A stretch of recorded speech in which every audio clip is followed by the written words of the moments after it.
इस क्वेश्चन में प्रोबेबिलिटी का जो कंसेप्ट है उसको माइंड में रखते हुए इस टेबल को कंप्लीट करना है। तो सबसे पहले ये हमें n इंटू ए, एन इंटू एस या p इंटू ए क्या होता है इसके बारे में इसको समझ लेते हैं, फिर ये वाला क्वेश्चन हमारे लिए मुश्किल नहीं होगा। इसका बेसिक कंसेप्ट जब समझ में आ जाएगा तो फिर ये क्वेश्चन हमारे लिए मुश्किल नहीं होगा। आइए देखते हैं कि ये किसको स्टैंड कर रहा है, ये किसको कहते हैं, और फिर इसके मुताबिक इस टेबल को फिल कर लेंगे।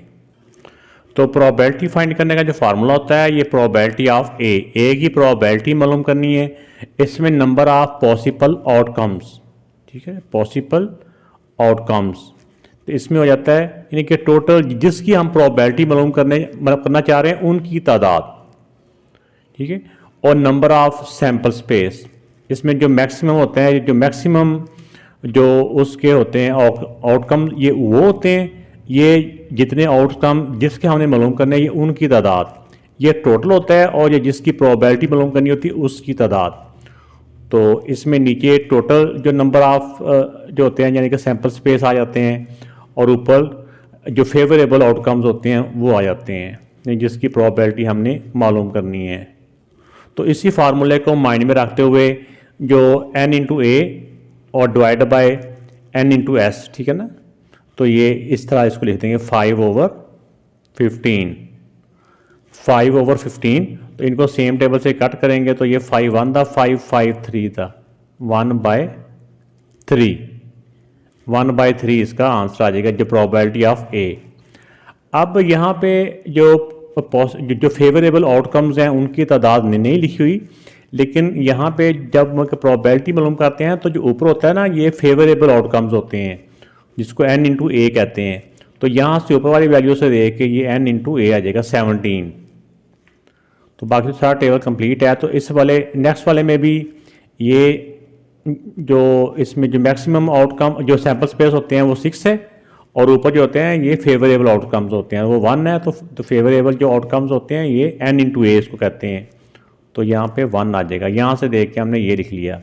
और भी कुछ ना याद रहे तो ऊपर वाली वैल्यू यानी पहले वाली वैल्यू ऊपर आ जाती है और बाद वाली वैल्यू नीचे, इस टेबल के मुताबिक मैं ये कह रहा हूँ।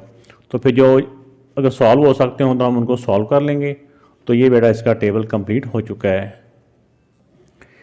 इस क्वेश्चन में ज़ारा रोल्ड अ डाइस, ये क्या होता है? जब लूडो आप खेलते हैं तो वहाँ पे एक इसकी 6 साइडों वाला एक, जिसको दाना भी कहते हैं या इंग्लिश में डाइस कहते हैं, वो इसमें फेंका जाता है। आपको पता है उसके ऊपर 1 से लेके 6 तक डॉट्स बने होते हैं, ठीक है। तो एक साइड पे अगर एक दान और उस पर डॉट होता है, तो दूसरी पे 2 होते हैं, 3 होते हैं, 4 होते हैं, 5 होते हैं और 6 होते हैं। तो इसमें ये पूछते हैं कि what will be the probability of getting the digit 4। अगर उसको डाइस को फेंका जाए तो उसमें 4 आने की जो प्रोबेबिलिटी है वो कितनी होगी। ये तो एक इसका पार्ट है। दूसरा पार्ट इसमें ये हो जाता है also find the probability of not getting the digit 4। तो 4 ना आने की प्रोबेबिलिटी क्या होगी। एक दफ़ा 4 आने की प्रोबेबिलिटी और एक दफ़ा 4 ना आने की प्रोबेबिलिटी हमने मालूम करनी है। अब एक जो डाइस होता है इसके ऊपर जो number of all possible outcomes होते हैं, ठीक है, जिसको सैंपल स्पेस भी बोलते हैं, ये 6 है।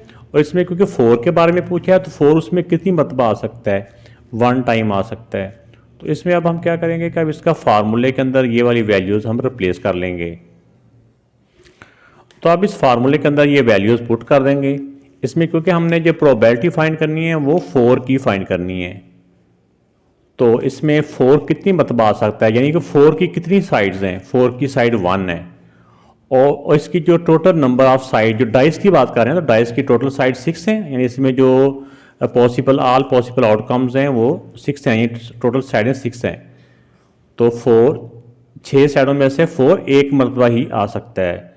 तो ये फर्दर सॉल्व नहीं हो सकता, तो यही इस पार्ट का आंसर आ गया। अब नेक्स्ट पार्ट है कि कितनी मरतबा 4 नहीं आ सकता। तो इसके लिए हम करेंगे कि इसका अपोजिट उसके ऊपर लगाएंगे, ये कम्प्लीमेंट का साइन है, यानी 4 कम्प्लीमेंट, यानी कि 4 कितनी मरतबा नहीं आ सकता। तो इसमें देखें कि टोटल साइड तो 6 हैं, तो 6 साइड में से एक साइड 4 की है, तो बाकी कितनी साइड हैं जिसके ऊपर 4 नहीं है। बाकी 5 साइड ऐसी हैं जिन पे 4 नहीं है। तो ये कि कितने मतलब 4 आने के चांसेस नहीं हैं, तो 6 में से 5 साइड्स पे 4 आने के चांसेस नहीं हैं। तो कंप्लीमेंट होता है इसका अपोजिट कि ये उसमें से नहीं है, इसके अलावा। तो ये 5/4 टोटल 6 थी ना, 6 में से एक साइड तो 4 की है, तो बाकी 6 में से कितनी साइड हैं जो 4 की नहीं है, वो 5 हैं। तो ये दूसरे पार्ट का भी आंसर आ गया। इस क्वेश्चन में आ स्पिनर इज स्पन, एक स्पिनर को घुमाया गया। ये मुख्तलिफ इसके ऊपर कलर्स के नाम लिखे हुए हैं, yellow, red, green and blue. Find the probability that the dice land on red colour. एक तो रेड कलर की प्रोबेबिलिटी मालूम करनी है। आल्सो फाइंड, ये इसका सेकंड पार्ट है। सेकंड पार्ट में आता है also find the probability the dice land on yellow और ब्लू। इसमें 2 कलर्स के इकट्ठे नाम दिए गए हैं, तो आइए इसको मालूम करते हैं। अब इसमें टोटल जो नंबर ऑफ स्पेस हैं, ये ऑल पॉसिबल आउटकम्स हैं, ये टोटल इसमें कलर्स कितने हैं, 1 2 3 4 हैं। तो इसमें जो जिसको बोलते हैं ना पॉसिबल आउटकम्स, वो 4 हैं। अब इसमें नंबर ऑफ रेड, इसमें जो फेवरेबल आउटकम्स हैं, रेड के कितने कलर हैं, यानी कितने इसमें पोर्शन है, 1 ही है, ये वाला रेड 1। अब इसकी रेड की प्रोबेबिलिटी जो प्रोबेबिलिटी मालूम करनी है, तो अब इसमें जो नंबर ऑफ पॉसिबल यानी इसमें जो नंबर ऑफ फेवरेबल आउटकम्स हैं उनकी तादाद, यानी कि वो रेड का मालूम कर रहे हैं, तो रेड 1 है। तो जो ऑल पॉसिबल आउटकम्स हैं वो 4 हैं। तो रेड कलर की जो प्रोबेबिलिटी है ये 1/4 है। अब इसमें नेक्स्ट देखें कि इन्होंने पूछा हुआ प्रोबेबिलिटी ऑफ येलो और ब्लू। तो टोटल इसके 4 इसमें कलर्स हैं, तो जो टोटल कलर्स हैं वो नीचे आ जाएंगे, जिसको हम पॉसिबल आउटकम्स बोलते हैं। ठीक है, वो 4 हो गए। अब इसमें कितने कलर्स की प्रोबेबिलिटी पूछी है, 1 ये है और 1 ये है, तो टोटल ये कितने हो गए। इन 4 में से कितने कलर्स के बारे में पूछा गया है, 2 कलर्स के बारे में, तो ये 2 ऊपर आ जाएगा। अब इसको सेम टेबल से हम सिंप्लीफाई कर लेंगे। 2 के टेबल से काटो ना, 2 1 दा 2 2 दा, तो इसकी प्रोबेबिलिटी आ जाएगी येलो और ब्लू, इसकी प्रोबेबिलिटी आ जाएगी 1/2। नेक्स्ट क्वेश्चन में अ बॉक्स कंटेन 8 कार्ड्स।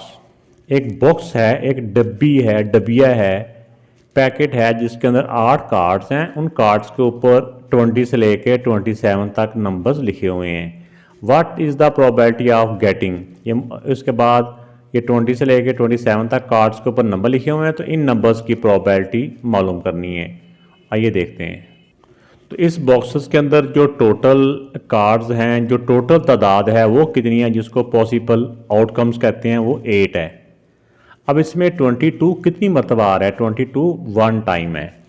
तो जब इसकी प्रोबेबिलिटी मालूम करनी है, प्रोबेबिलिटी ऑफ 22, तो फार्मूले में नंबर ऑफ स्पेस, ठीक है ना, सैंपल स्पेस नीचे आ जाएगा, और जिसकी मालूम करनी है वो कितने हैं, 1 है, वो 1 ऊपर आ गया, 1/8, यानी कि 22 की जो प्रोबेबिलिटी है 1/8। नेक्स्ट है प्रोबेबिलिटी ऑफ 26, तो 26 कितनी मरतबा आ रहा है, 26 भी 1 टाइम ही आ रहा है। तो इसी तरह प्रोबेबिलिटी ऑफ 26 20 टाइम 1 टाइम है, और टोटल जो पॉसिबल आउटकम्स हैं वो कितने 8 हैं, तो 26 की भी ये आ जाएगी। अब नेक्स्ट पार्ट में ऑल नंबर्स 20 से लेके 27 तक एक्सेप्ट 25, यानी 25 के बगैर। तो 25 अगर निकाल दें तो बाकी नंबर कितने बचते हैं, 25 निकाल दें तो बाकी नंबर बचते हैं हमारे पास 7। ठीक है, तो यहाँ पे आप 25 के बगैर इनकी प्रोबेबिलिटी हमने मालूम करनी है। तो अगर तो ये नंबर लिखा हो उसके ऊपर कम्प्लीमेंट का साइन ना हो तो ये नंबर होता है। अब उन्होंने 25 के बगैर कहा तो ऊपर कम्प्लीमेंट आ जाएगा, इसका मतलब कि 25 के विदाउट 25। तो अब इसमें देखें कि टोटल हमारे पास जो आउटकम्स हैं या सैंपल स्पेस हैं वो हैं 8। तो 25 के बगैर कितने रह जाते हैं, टोटल 8 हैं, अगर इसमें से 25 निकाल लें तो बाकी 7 रह जाते हैं, तो ये 7/8। तो 25 के बगैर जो प्रोबेबिलिटी है वो 7/8 है। तो ये इस पार्ट का आंसर आ गया। अब इस क्वेश्चन में find the probability of each of the following. The digit 5 appears on rolling a dice. एक डाइस को अगर थ्रो किया जाता है तो उसके ऊपर 5 आने की प्रोबेबिलिटी क्या है। तो टोटल कितनी साइड्स होती हैं डाइस की, 6 साइड होती हैं। तो 6 में से 5 की साइड कितनी होती हैं, 1। तो इसकी जो प्रोबेबिलिटी ऑफ 5 आएगी, प्रोबेबिलिटी ऑफ 5 होगी वो टोटल साइड 6 है और 5 की साइड कितनी है 1, तो 1/6। तो इसी तरह अगर 5 के ना आने की, इसको बोलेंगे 5 के बगैर, यानी उसके ऊपर डैश आ जाएगा, यानी कि विदाउट 5। डैश का मतलब होता है विदाउट दिस 5। तो अब टोटल 6 साइड हैं, तो 5 के बगैर टोटल कितनी साइड बनती हैं? 6 में से 5 के बगैर एक साइड 5 गया ना, बाकी 5 साइड वो दूसरी हैं। ये 5 का मतलब 5 नंबर नहीं है, इसका मतलब उसकी साइड्स की तादाद है। तो 6 का मतलब उसकी 6 साइड्स हैं। तो 6 में से 5 साइड्स ऐसी हैं जिसमें 5 आने के चांसेस नहीं होते, और 6 में से सिर्फ 1 ऐसी साइड होती है जिसमें 5 आने के चांसेस होते हैं। यानी प्रोबेबिलिटी ऑफ 5 जो है ना वो 1/6 है, और जो प्रोबेबिलिटी विदाउट 5 है वो 5/6 है। The digit 3 appears on rolling a dice. तो इसमें जो 3 का डिजिट है, 3 डिजिट की कितनी साइड्स हैं? 3 डिजिट्स की 1 साइड है।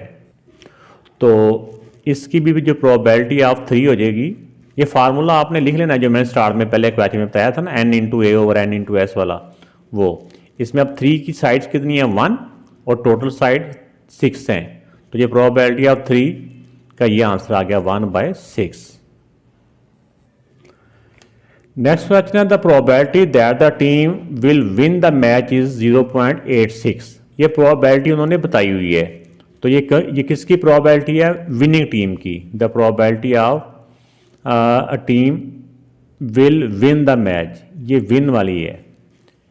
अब उन्होंने पूछा है कि what is the probability that team will not win the match. ये उन्होंने बताया हुआ है कि P इंटू विन, यानी विन की प्रोबेबिलिटी कितनी है ये उन्होंने बताई हुई है हमें 0.6। अब उन्होंने प्रोबेबिलिटी पूछी है जो टीम विल नॉट विन, यानी विन के बगैर। तो प्रोबेबिलिटी इंटू विन लिख के ऊपर डैश डाल देंगे। डैश मतलब कि विदाउट, यानी कि नॉट विन, डैश होता है विदाउट विन। अब 1 में से इसको माइनस कर लें, 8th में कैलकुलेटर भी अलाउ होता है।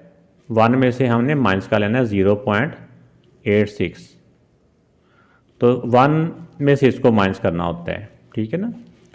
तो अब इसमें से 1 में से 0.86 माइनस करेंगे तो ये 0.14 आ जाएगा, ठीक है, 0.14। तो चाहे यहाँ पे लिख लें चाहे मैंने यहाँ पे लिख दिया है, इसी को आप समझ लें कि ये इसका ही है। तो इसकी प्रोबेबिलिटी हो जाएगी जो नॉट विन होंगे वो 0.14। तो ये बेटा इसका आंसर आ गया। ये तो मैंने उसी वाले को लिखा ना यहाँ पे इस फॉर्मेशन में। उनका क्वेश्चन था जो team will not win the match, उसकी प्रोबेबिलिटी मालूम करनी थी, तो वो 1 में से इसको माइनस कर देंगे। ये ऐसे भी आप इसको कह सकते हैं कि 0.86 है ना, तो आप ऐसे समझ लें कि ये जैसे नहीं होती है परसेंटेज, तो 86 है, तो 100 में से 86 अगर जीत रहे हैं तो हारेंगे कितने, तो 14। तो ये डेसिमल की फॉर्म में है, तो आप इसको डेसिमल की फॉर्म में लिख देंगे 0.14। इस क्वेश्चन में the probability that tomorrow's temperature will be 0.45। ये टुमारो टेम्परेचर की प्रोबेबिलिटी उन्होंने दी हुई है 0.45। Find out the probability that the temperature will not be 0.45। ये 0.45 तो वो टेम्परेचर जो होगा, तो जो नहीं होगा वो कितना होगा? आप ऐसे समझिए ये 45% है, 100 में से 45 होगा तो कितना नहीं होगा? 100 में से 45 माइनस कर दे, बाकी आ जाएगा 55। तो इसका डेसिमल की फॉर्म में लिखना तो 0.55 लिख देंगे। आइए इसको मैं सॉल्व करके बताता हूँ।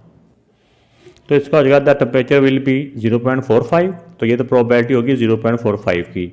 अब टेम्परेचर विल नॉट बी 0.45, तो आप इसको 100 में से या ऐसे 1 में से 0.45 माइनस कर लें, तो माइनस करने के लिए डेसिमल के नीचे डेसिमल आता है प्लस माइनस के लिए। तो इस तरह ये इधर से बोरो किया 10 में से 5 बाकी रह गया 9 में से 4 गया 5, डेसिमल के नीचे डेसिमल। तो अगर कुछ भी समझ ना आया तो ये उन्होंने डेसिमल की फॉर्म में लिखा हुआ है परसेंटेज को। तो 100 में से 45 माइनस करेंगे तो बाकी 55 आ जाएगा। तो हमने इसका क्वेश्चन भी डेसिमल में है, तो आंसर भी हम इसका डेसिमल में ही लिखेंगे। तो ये टेम्परेचर विल नॉट बी ऐसे भी लिख सकते हैं, या टेम्परेचर विल बी 45। अगर ये शामिल नहीं करना तो उसके ऊपर ऐसे ये कम्प्लीमेंट का साइन आ जाएगा। ऐसे भी लिख सकते हैं, ऐसे भी लिख सकते हैं। नेक्स्ट क्वेश्चन में है कि हमजा ने एक कार्डबोर्ड बनाया हुआ था, उसके डिफरेंट साइड्स पे डिफरेंट कलर्स थे, उसने उसको 100 टाइम थ्रो किया है। कितनी मरतबा? 100 टाइम। तो 100 टाइम उसके जो मुख्तलिफ़ किस्म के फेसेस सामने आते रहे हैं, वो डिफरेंट थे। वो फेसेस कितने आते रहे हैं? ब्लू जो है वो 22 टाइम आया है, रेड 20 टाइम आया है, ग्रीन जो था वो 15 टाइम, येलो 13, ऑरेंज 23 और पर्पल कलर जो है वो 7 टाइम सामने आया है। वो फेंकता गया ना इसको, जैसे ऐसे थ्रो फेंकते हैं, जैसे टॉस करते हैं, इस टाइम में आप समझ लें। तो अब इसकी प्रोबेबिलिटी फाइंड करनी है। तो प्रोबेबिलिटी के लिए होता है ना कि जिसकी भी प्रोबेबिलिटी मालूम करनी हो उसकी तादाद ऊपर आ जाएगी और डिवाइड करना होता है जो टोटल जो सैम्पल स्पेस होते हैं, total numbers of sample space. तो ये टोटल कितने हैं? 100। तो आइए इसको मालूम कर लेते हैं। तो अब इसका जो फर्स्ट पार्ट है, इसमें प्रोबेबिलिटी ऑफ रेड की मालूम करनी है। तो रेड के जो इसके जो आउटकम्स हैं वो कितने हैं? वो 22 हैं। और टोटल जो इसके सैम्पल स्पेस हैं वो कितने हैं? 100। इस फॉर्म में रहने देंगे तो ज़्यादा बेहतर है, वरना इसको आप सेम टेबल से इसको कैंसिल भी कर सकते हैं। लेकिन 100 में से अगर शो करना है तो फिर ये वाला हमारा आंसर रहेगा। अब नेक्स्ट पार्ट में आ जाता है कि इसका ब्लू कलर। तो ब्लू कलर जो है ये कितनी मरतबा आ रहा है, इसकी प्रोबेबिलिटी मालूम करनी है। तो ब्लू के बॉक्स के नीचे जब हम देखते हैं तो वहाँ पे हमें नज़र आ जाता है कि जो ब्लू है वो 22 टाइम है। जो रेड था, रेड 20 टाइम था। तो जितनी मरतबा भी होगा, ये सामने ही वो लिखा हुआ है तो वहीं से देख लेना आपने। 20 टाइम है मेरे सामने, बुक ज़रा साइड पे होगी तो मैंने समझा 20 है, 22 है। अब ब्लू जो 22 है तो ब्लू का आ जाएगा 22 और डिवाइड पर आ जाएगा टोटल नंबर जो है वो 100। तो ब्लू की प्रोबेबिलिटी ये वाली हो जाएगी। इस तरह नेक्स्ट है रेड और orange colour, probability of red and orange. तो इसमें जो रेड की प्रोबेबिलिटी है वो आप देख रहे हैं कि रेड की 20/100 है। और इसमें जो ऑरेंज है, ऑरेंज के अगर आप नंबर देखें तो ऑरेंज का 23/100। इनका एलसीएम लेंगे, सेम नंबर है ना, जिसका डिनोमिनेटर सेम है, 100 है, ये भी 100 है। तो ये 20 + 23 तो आ जाएगा 43/100। तो ये रेड और ऑरेंज की प्रोबेबिलिटी आ गई। अब नेक्स्ट जो पार्ट है वो नॉट द ब्लू कलर। अब इसमें नॉट द ब्लू कलर को ऐसे भी लिख सकते हैं या फिर हम ऐसे भी लिख सकते हैं ब्लू लिख के। तो अगर ऊपर कम्प्लीमेंट का साइन आ जाए तो मतलब होता है कि नॉट विदाउट ये, अगर कम्प्लीमेंट का साइन आ जाए तो इसको ऐसे भी लिख सकते हैं, ऐसे भी लिख सकते हैं। अब इसमें जो ब्लू कलर है वो टोटल है 22। तो 20, अब इसमें क्या है 100 में से 22 आने के चांसेस, यानी 20 यानी ब्लू के अलावा बाकी कितने चांसेस हैं 20, यानी ब्लू के अलावा। तो अगर 100 में से 22 माइनस करते हैं ना तो बाकी हमारे पास बन जाता है 78। तो ये हमारा इसका बन जाएगा, इसकी प्रोबेबिलिटी 78 आउट ऑफ 100। नीचे टोटल नंबर्स ही आने होते हैं और ब्लू के बगैर, इन सारे में से ब्लू के बगैर जो बाकी सारे हैं वो 78 हैं। तो 7 तो ब्लू तो विदाउट ब्लू जो है ना उसकी प्रोबेबिलिटी आ जाएगी 78/100। अब नेक्स्ट है कि प्रोबेबिलिटी नॉट, इसमें है नॉट येलो कलर। तो येलो के बगैर, तो ऊपर ये कम्प्लीमेंट का साइन आ जाएगा। तो टोटल 100 है, 100 में से येलो के हैं 13। तो 100 में से 13 माइनस करें तो बाकी आ जाते हैं 87। तो टोटल 100, नीचे टोटल नंबर्स आ जाते हैं और जिसकी मालूम करनी है येलो के बगैर बाकी 87 है। 100 में से येलो के माइनस करें तो बाकी 87 बचती हैं। तो ये विदाउट येलो था यानी कि नॉट येलो, तो 87/100। तो ये बेटा इसकी प्रोबेबिलिटी आ गई।